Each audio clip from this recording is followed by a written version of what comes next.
Hello, friends, and welcome to another episode of Learning to Code. Today, I am going to try to set up a Rails app in Cloud9.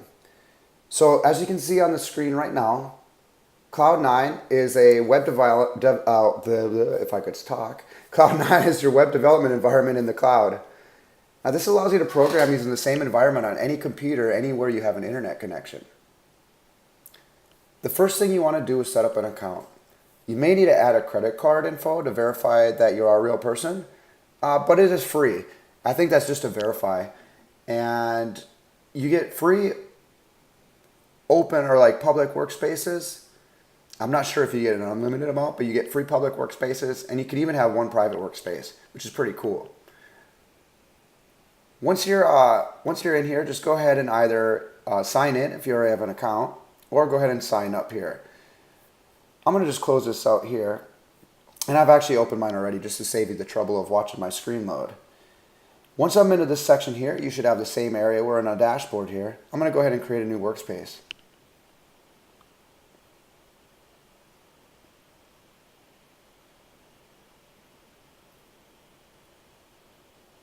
And now I have to give my project a name.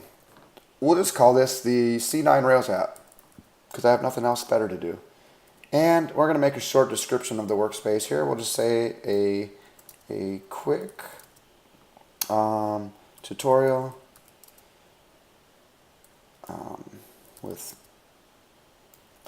for setting up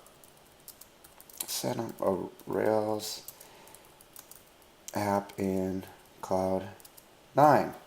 All right, that was difficult. And I'm going to set mine up to a public here so I can keep doing this for free. And then I am going to choose a template here. We could just choose this Ruby on Rails template, which would get us going like super quick. I mean, literally, like it says, in seconds. But Rails already has a lot of magic behind it and a lot of things that most people don't understand, including myself. So I'm going to just set up a blank here so we can actually not make it magic with the setup process. We can do that ourselves. I feel that helps me to learn, and hopefully it can help you too. Now we're going to create a workspace since we've had that selected. This might take a while. If it does take too long, especially with my slow internet connection, I'll just fast forward. But I won't skip any steps, I promise. What we have here, and yours might be a little different. Don't worry if it shows up like a lighter screen or a different color. I've actually set mine up a little bit here since I've been in here last. I like the darker background. And you should notice that there's a directory up here. Now, if you named your app something different, or your workspace something different, then you're going to see whatever you wrote up here. But I called mine C9 Rails app, and that's what it says. So here's like the directory, the little tree of files. In here is going to be where my code editor is. That's where I'm going to write my code. And down here is my command line interface, also known as a CLI. This is where we're going to be doing a lot of the commands to set up different files, do a lot of the Rails functionality on it, and even set up our server down here. So let's get started by making sure that we have Ruby installed, and we'll see what version it is by just saying Ruby-V here. Looks like we have Ruby 2.3.0 in here. It's not the very latest version, but that's okay. We'll do fine, especially for this. Maybe in another video I can show you how to update to the latest version. Since we have Ruby in there, let's see if we have Rails. Rails isn't in there. It says command not found, which is just telling us that Rails is in there. But the awesome part is Rails is just a Ruby gem. So we can do gem install Rails, and that should work for us to install Rails. Now this might take a little bit of time. So again, I'll fast forward. I'm not going to skip any steps, but I'm not going to make you wait and watch this video while this thing loads.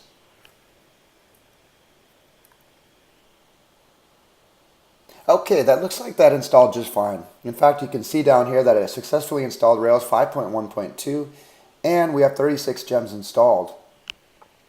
The reason there's so many gems is because while Rails is a gem, it also has a lot of dependencies on other gems. So you're getting all the gems installed into this entire framework here, which makes one of the reasons why Rails is so fun and quick and easy to get set up and start projects, because there's so much work that's been done for you.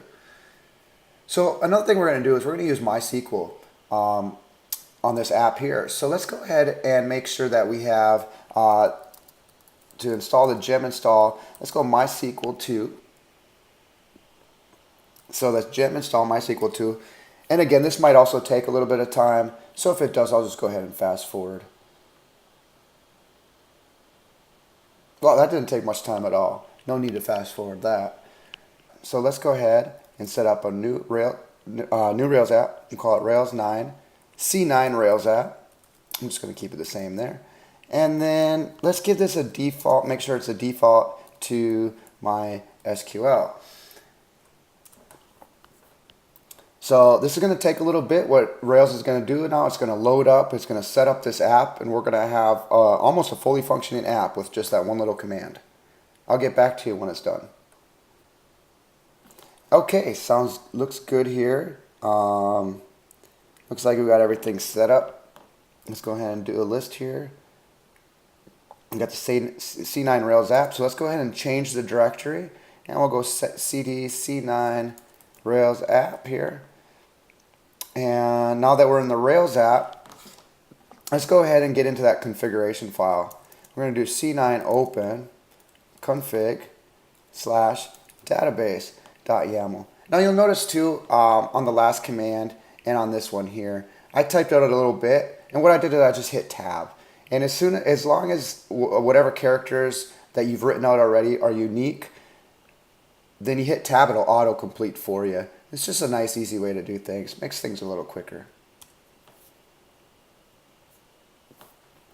So here we got our database.yaml file. And you'll see there's some instructions at the top of the YAML file here. One of them is install the MySQL driver, gem install MySQL 2. We're a step ahead and we did that already. Now we're just going to ensure that MySQL gem is defined in your gem file. Let's go ahead and go back down. Let's do a C9 open gem file.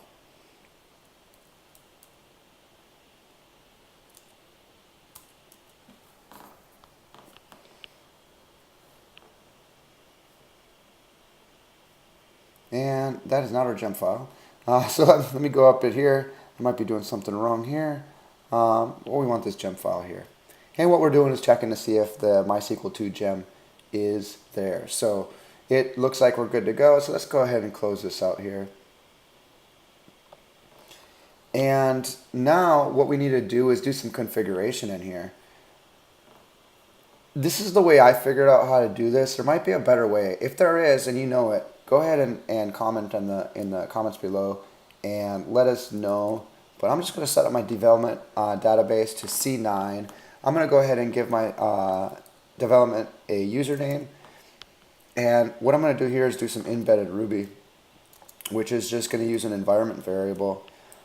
And we'll set that environment variable to I'm going to go capital C9 user.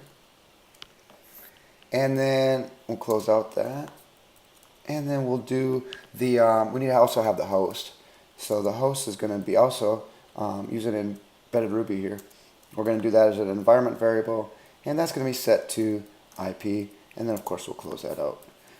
So just make sure when you're in a YAML file, it's really important that the spacing is appropriate. You notice that the default, the development, and the test, they're all butted right up against the edge there. And then you have a single tab here that goes in, or two spaces is how I have mine set up for.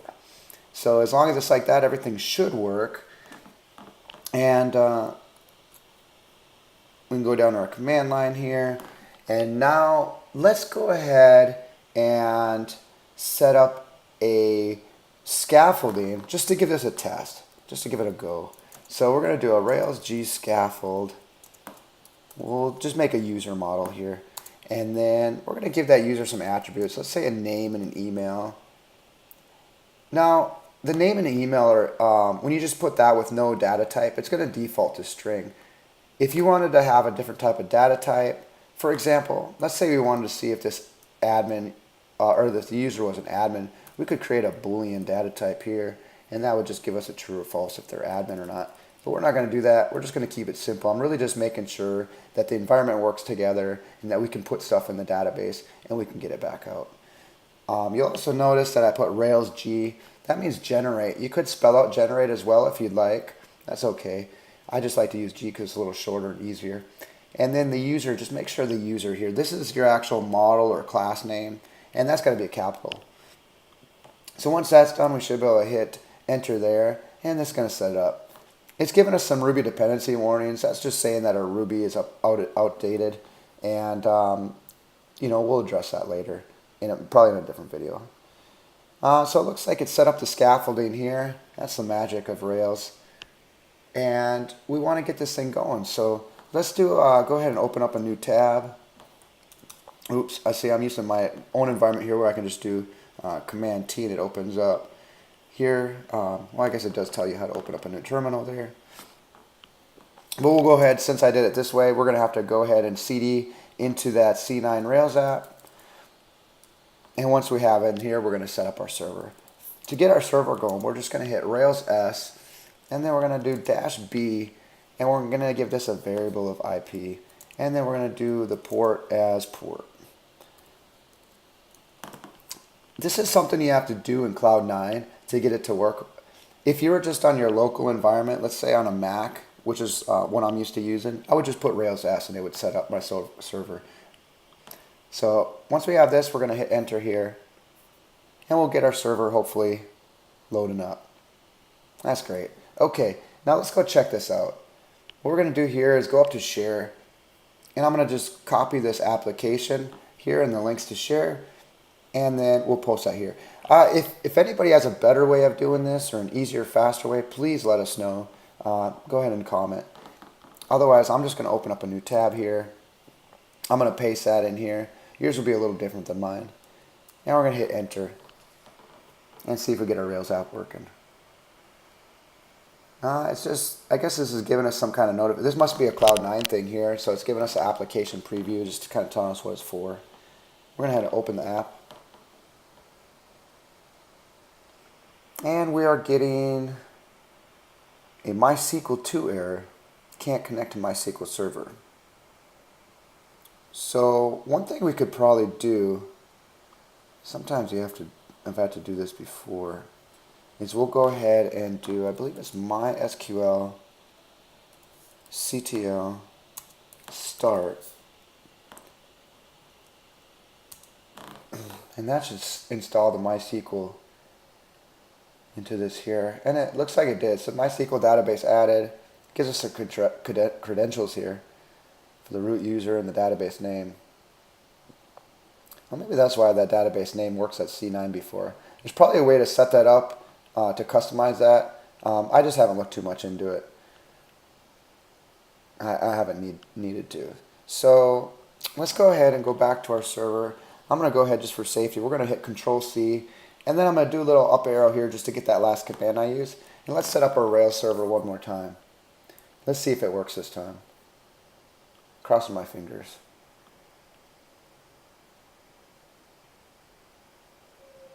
Okay, so, well, that's good and bad. So we got rid of the other error, which was a MySQL error. Now we're getting an active record error. It's a penny migration. It looks like what we did is I just forgot to go ahead and migrate the model that was created in the scaffolding or the migration. So, for example, if we look at database and we go to migration here, we go there. It's a migration to create that users table and then add some attributes into it. And I know we don't have a database set up properly right now, because if we did, below this would be a schema. And the schema is going to have, it's basically like the structure of your database.